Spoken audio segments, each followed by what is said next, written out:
Isang trabahador ang nasawi matapos matrap sa nasusunog na factory sa Davao City. Yan at iba pa sa spot report ni Jan Consulta.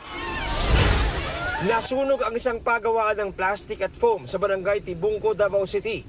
Nasawi ang isang 19 anyos na empleyado matapos matrap sa factory. Isang kasamahan niya ang sugatan. Sa Davao City pa rin, 13 bahay mula sa 2 barangay ang nilamon din ng sunog. Ang mga residente tumulong na sa pag-apula ng apoy gamit ang tubig sa dagat.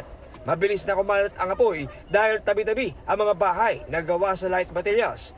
Inaalam pa ng BFP ang sanhi ng 2 sunog. Gamit ang credit card, nakabili ng 80,000 pesos na halaga ng cellphone ang babaeng yan sa isang mall sa Maynila.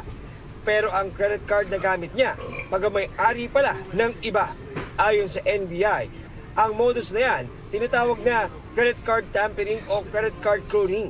Itong ating mga sindikato, umiikot sa mga junk shops, sa iba't ibang lugar, namimili sila ng mga used cards.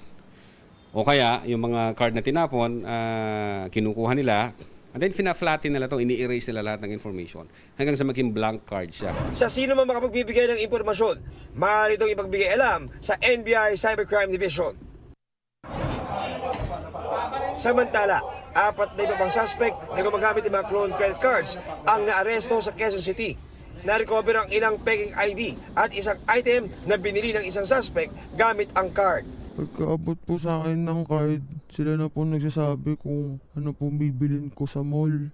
Mga cellphone po. Mga laptop po. May 200,000, 100,000. Pagkabili ko po, binibigay ko na po sa kanila. Basta sabi lang po nila sa akin, 10% po yun na mapupunta sa akin. Sasampahan ng kaso ang mga naaresto. John Consulta, nagbabalita para sa GMA Integrated News.